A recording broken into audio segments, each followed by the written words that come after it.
అని నువ్వు ఇంకా నీ మాటలు ఏదో ప్రజలు నమ్ముతారనో లేదంటే మీడియా నమ్ముతారనో లేదా ప్రతిపక్షం నమ్ముతాదనో భావిస్తాను. నీ కుమారులు వారి ప్రోత్సాహము, నీ తమ్ముళ్ళ ప్రమేయము, వారి కుమారుల ప్రమేయము, వీటన్నిటి వల్లనే లింగమయ్య అనే వ్యక్తి హత్య గావించబడ్డాడు. ఈ వాస్తవాలు ప్రజలకు తెలుసు. నీ నీ యొక్క నేరము ప్రజల దృష్టిలో నాటుకుపోయింది.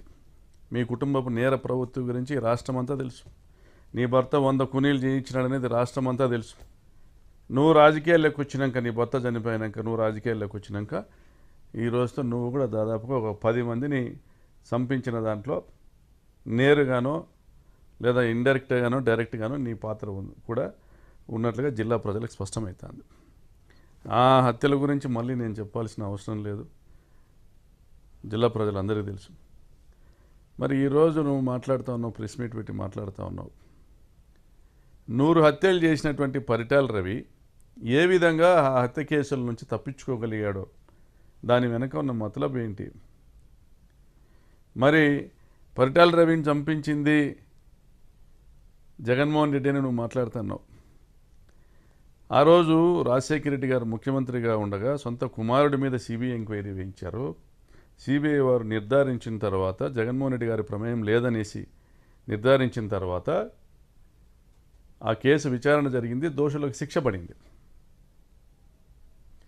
నీవు ఎప్పుడైతే దొంగగా ప్రజల ముందర నిలబడతావో, దోషిగా ప్రజల ముందర నిలబడతావో, ఆ నిలబడిన ప్రతిసారి జగన్మోహన్ రెడ్డి గారిని తిట్టడము, జగన్మోహన్ రెడ్డి గారికి అనేక నేరాలను ఆపాదించడము, అంటే నీ నేరాలకు ముసుగు కప్పుకునేటువంటి ప్రయత్నం చేస్తున్నావు. ఆ రోజుల్లో జేసీ దివాకర్ రెడ్డి నా భర్తను చంపించినాడని కూడా నువ్వు మాట్లాడినావు, గగ్గోలు పెట్టినావు. జేసీ కుటుంబము మీ పార్టీలోకి రాకుండా కూడా చాలా డ్రామాలు చేసినావు. మరి ఈరోజు పరిస్థితి ఏంది?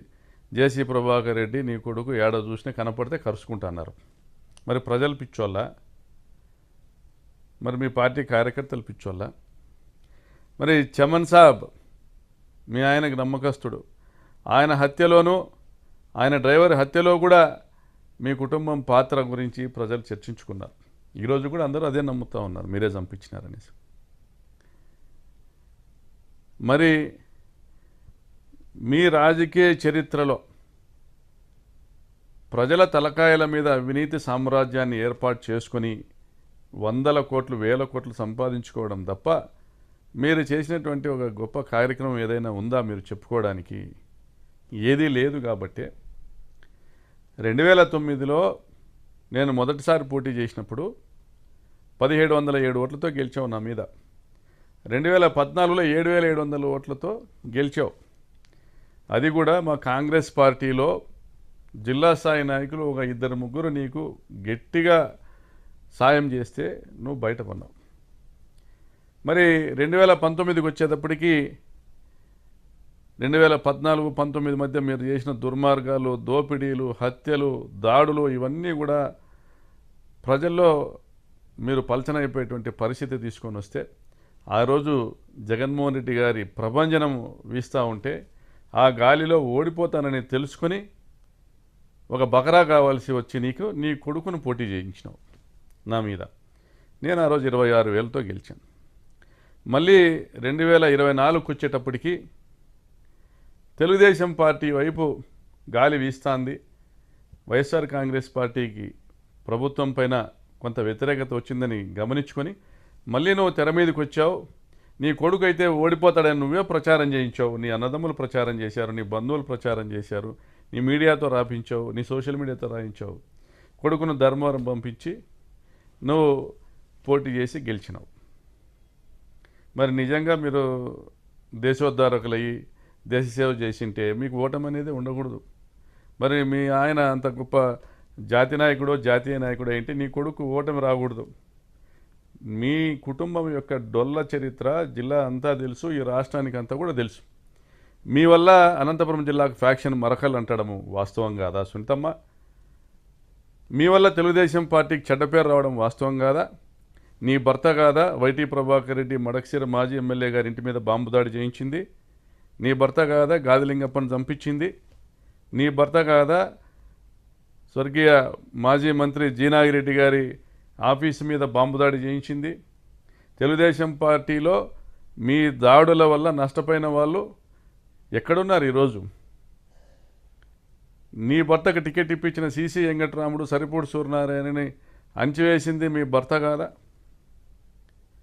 మరి దుర్మార్గంగా పార్టీలకు అతీతంగా మీరు చేసిన దారుణాల వల్ల నష్టపోయిన వాళ్ళు వందల వేల మంది ఉన్నారు. అయినా వేల సార్లు నువ్వు నీ భర్త హత్యను తెర మీదకి తీసుకొచ్చి రాజకీయంగా లబ్ధి పొందాలనుకుంటావు. మరి నీ భర్తను చంపిన వాళ్ళతో కూడా రాజీపడి వాళ్ళతో కూడా సాయం పొంది నువ్వు రాజకీయంగా గెలవాలనుకుంటావు. అంటే నీకు ఎక్కడ నైతిక విలువలు లేవు. నువ్వు పెద్ద మహానటివి అని మీ పార్టీ నాయకుడే నీకు ఒక పేరు పెట్టినాడు.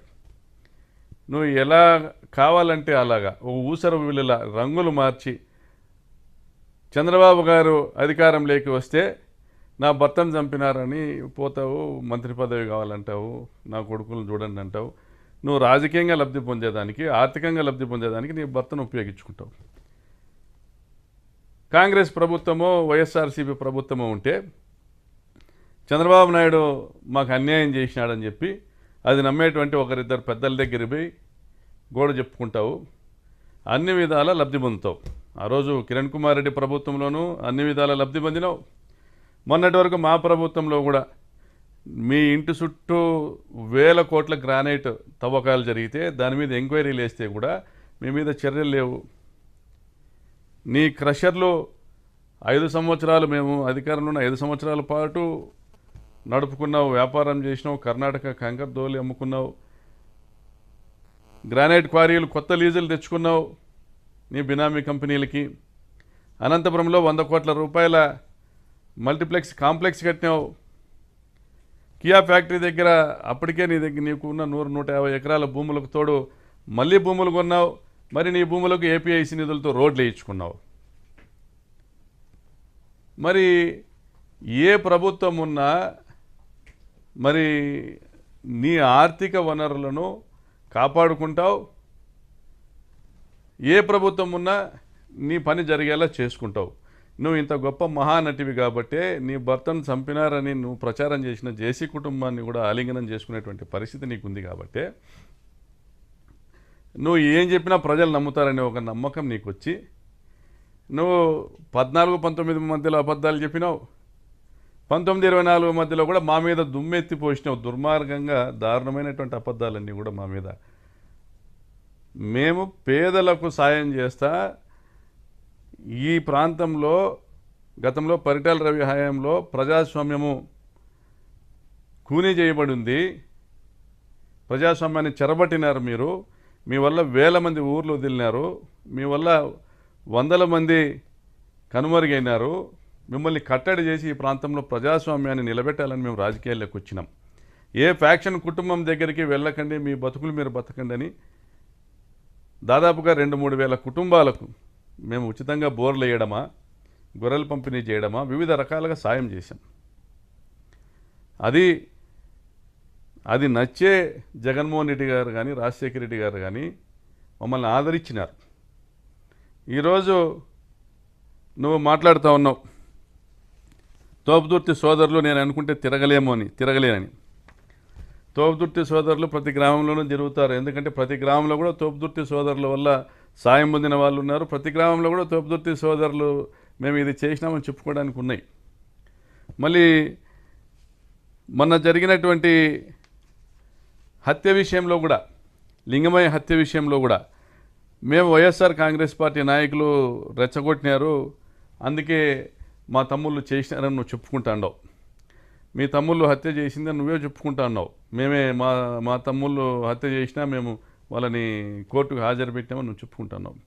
పరిటాల సునీతమ్మ, చివరిగా హెచ్చరిస్తా ఉన్నా, జగన్మోహన్ రెడ్డి వస్తాడు, వచ్చినాక మీ కుటుంబ నేపథ్యాన్ని మొత్తం కూడా అక్కడ ప్రజలు ఆ ప్రాంతంలో పాపిరెడ్డిపల్లి గ్రామంలో నీ కొడుకు ప్రమేయం ఏంది, నీ తమ్ముని కొడుకుల ప్రమేయం ఏంది అంతా కూడా తెలియజేస్తారు జగన్మోహన్ రెడ్డి గారికి. ఈరోజు నీది జరగచ్చగాక నీ దుర్మార్గాలు ఇంకా కూడా నువ్వు కొనసాగించవచ్చు, మీ ప్రభుత్వం ఉన్న రోజులు కూడా కొనసాగించవచ్చు. కానీ రేపన్నది మాదే. తప్పనిసరిగా 27లోనో 28లోనో 29లోనో మళ్ళీ మా ప్రభుత్వం వస్తుంది, మా జగనన్న ముఖ్యమంత్రి అవుతారు. మీరు చేసిన ప్రతి ఒక్క దుర్మార్గాలకు కూడా లెక్కగట్టి ఆ రోజు తగిన సమాధానం చట్టబద్ధంగా తెలియజేయడం జరుగుతుంది. కాబట్టి ఇప్పటికైనా నీ పద్ధతులు మానుకో. నువ్వు ఎవరిని బెదిరించాలనుకుంటున్నావు? నేను అనుకుంటే ఎంపీపీ కాలేనా, నేను అనుకుంటే ప్రకాష్ రెడ్డి తిరుగుతాడా, ఇంకోటి మాటలు ఇవన్నీ మానుకో. ఇంకా నీకు అది పోలే, అదేదో చింత చచ్చిన పులుపు చావలే, అవి మానుకో. ప్రజాస్వామ్యంలో నువ్వు కూడా ప్రజలు ఓట్లేస్తే గెలిచి నువ్వు ఎమ్మెల్యే అయినావు అంతే. నీ ఎంతకు నువ్వు ఎమ్మెల్యే కావు. ప్రజలు నిన్ను నమ్మి ఓట్లేసినాక నేను ప్రజలకు మంచి చేయాలనే ఆలోచనతో నువ్వు మాట్లాడు. నువ్వు బెదిరించేటట్ల మాటలు ఇంకోటి మాటలు మాట్లాడితే ఎవరు బెదిరే వాళ్ళు ఎవరు లేరు. ప్రజలు మిమ్మల్ని తరిమి కొట్టే రోజులు రాకుండా ఇకనైనా చూసుకో. జగన్మోహన్ రెడ్డి గారి కాలి గోటికి కూడా నువ్వు పనికిరావు. జగన్మోహన్ రెడ్డి గారు మహోన్నతమైనటువంటి వ్యక్తిత్వం కలిగిన నాయకుడు. ఆయన పేదల పట్ల, రైతుల పట్ల, మహిళల పట్ల, విద్యార్థుల పట్ల అపారమైన ప్రేమ కలిగి వారికి సంక్షేమ పథకాల ద్వారా వారి కుటుంబాలను నిలబెట్టిన నాయకుడు. కోట్లాది మంది గుండెల్లో కొలువున్నటువంటి నాయకుడు. జగన్మోహన్ రెడ్డి గురించి మాట్లాడేటువంటి అర్హత నీకు కానీ, నీ కుమారునికి కానీ, నీ కుటుంబానికి కానీ ఎవరికి లేదు. మీరు నోటికి వచ్చినటువంటి అబద్ధాలు చెప్పి అధికారం లేకొచ్చి ఈరోజు ఏ ప్రజలైతే మిమ్మల్ని గెలిపించినారో వారి ఆస్తుల మీద మీరు కన్ను వేసి వారి ఇళ్లను కూలుస్తా, ఈరోజు రైతాంగాన్ని నడ్డి వీరుస్తా, హంద్రినీవా కాలువ లైనింగ్ కాంట్రాక్టు కమిషన్లను కొట్టి ఈరోజు రాప్తాడు నియోజకవర్గంలో కనీసం 1,00,000 ఎకరాలు బీళ్లుగా మారేటువంటి పరిస్థితిని తీసుకొని వచ్చి మీరు గత 10 నెలలుగా ఎన్నో అరాచకాలు చేసి, ఎన్నో దోపిడీలు చేసి, టమాటా రైతుల దగ్గర నుండి కూడా కమిషన్లు వసూలు చేసి మీరు చేస్తున్న అరాచకాలన్నీ ప్రజలకు తెలిసిపోయినాయి. ఇప్పుడు నువ్వేం చెప్పినా ఎవరు నమ్మే పరిస్థితి లేదు. అయిపోయింది. మొన్న లింగమయ్య హత్యతో నీ చాప్టర్ క్లోజ్ అయిపోయింది. నువ్వు భవిష్యత్తులో ఎప్పుడు కూడా శాసనసభలో అడుగుపెట్టేటువంటి పరిస్థితి కూడా ఉండదు ఈసారి 2029 ఎన్నికల తర్వాత. నీ చరిత్ర మొత్తము ప్రజలకు అర్థమైపోయింది. మేకవన్య పులివి నువ్వు. నీ నేర చరిత్ర మీ భర్త బయటికి తెలిసి చేసినాడేమో. నువ్వు బయటికి మహానటిలా ముసుగు కప్పుకొని గొప్ప నటనా చాతుర్యంతో ప్రజల్ని నమ్మబలుకుతూ గొంతు కోసుకుంటూ వచ్చినావు ఇన్ని సంవత్సరాలు. ఇంకా అది జరగదు. జగన్మోహన్ రెడ్డి లాంటి నాయకుడిని కోల్పోయినందుకు ఈ రాష్ట్ర ప్రజలు చింతిస్తున్నారు. మీ పార్టీ మనుగడ సాగదు. రాబోయే కాలంలో నీవు ఏ కుటుంబాలనైతే నువ్వు సంపించినావో, నువ్వు నీ భర్త, ఆ కుటుంబాలే మీకు రాజకీయ సమాధి కడతాయని కూడా మీకు తెలియజేస్తా ఉన్నాము.